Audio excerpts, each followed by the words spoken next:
Chapter 3 Is Opportunity Monopolized? No man is kept poor because opportunity has been taken away from him, because other people have monopolized the wealth and have put a fence around it.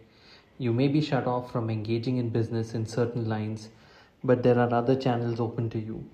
Probably it would be hard for you to get control of any of the great railroad systems. That field is pretty well monopolized, but the electric railway business is still in its infancy and offers plenty of scope for enterprise. And it will be but a very few years until traffic and transportation through the air will become a great industry.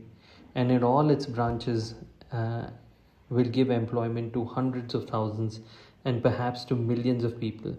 Why not turn your attention to the development of aerial transportation instead of competing with J.J. Hill and others for a chance in the steam railway world?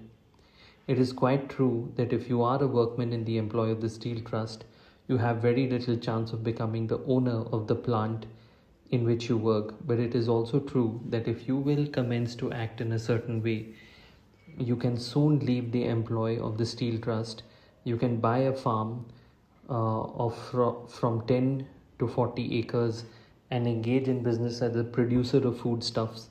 There is great opportunity at this time for men who will live upon small tracts of land and cultivate the same intensively.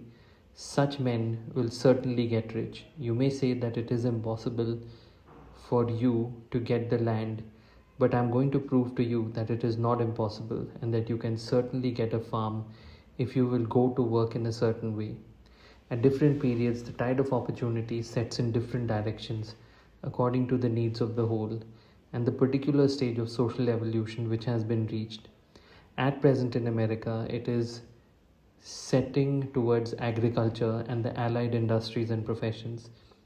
Today, opportunity is open before the farmer in his line more than before the factory worker in his line. It is open before the businessman who supplies the farmer more than before the one who supplies the factory worker, and before the professional man who waits upon the farmer more than before the one who serves the working class.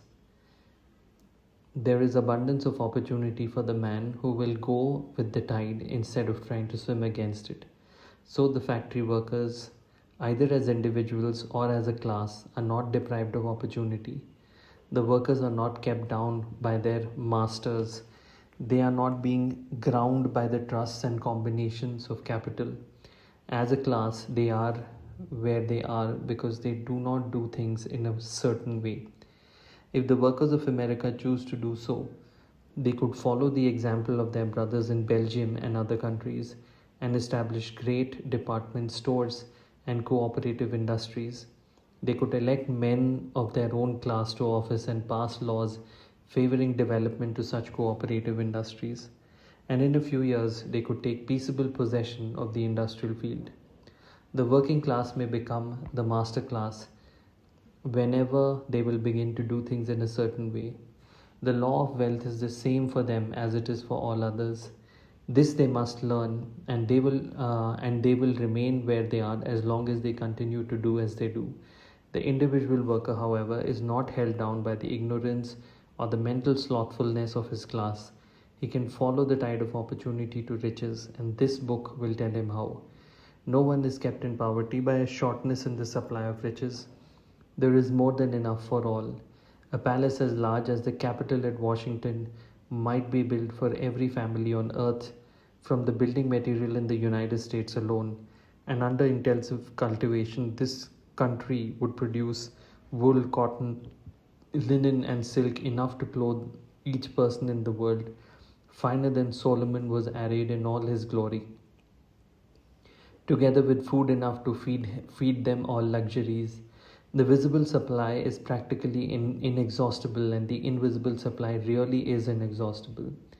Everything you see on earth is made from the one original substance out of which all things proceed.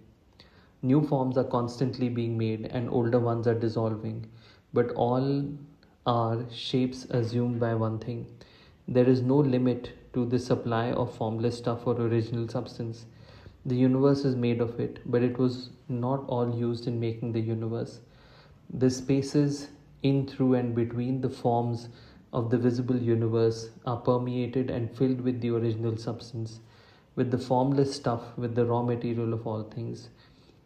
10,000 times as much has been made, might still be made, and even then we should not have exhausted the supply of universal raw material. No man, therefore, is poor because nature is poor or because there is not enough to go around. Nature is an inexhaustible storehouse of riches. The supply will never run short. Original substance is alive with creative energy and is constantly producing more forms. When the supply of building material is exhausted, more will be produced. When the soil is exhausted, so that foodstuffs and materials for clothing will no longer grow upon it, it will be renewed, or more soil will be made. When all the gold and silver has been dug from the earth, if man is still in such a stage of social development that he needs gold and silver, more will be produced from the formless. The formless stuff responds to the needs of man. It will not let him be without any good thing. This is true of man collectively. The race as a whole is always abundantly rich. And if individuals are poor, it is because they do not follow the certain way of doing things, which makes the individual man rich. The formless stuff is intelligent. It is stuff which thinks, it is alive, and is always impelled towards more life. It is the natural and inherent impulse of life to seek to live more. It is the nature of intelligence to enlarge itself and of consciousness to seek to expand its boundaries and find fuller expression. The universe of forms has been made by formless living substance, throwing itself into form in order to express itself more fully. The universe is a great living presence, always moving inherently towards more life and fuller functioning. Nature is formed for the advancement of life. Its impelling motive is the increase of life. For this cause, everything which can possibly minister to life is bountifully provided. There can be no lack unless man is to contradict himself and nullify his own works. You are not kept poor by lack or in the supply of riches. It is a fact which I shall demonstrate a little further on, that even the resources of the formless supply are at the command of the man or woman who will act and think in a certain way.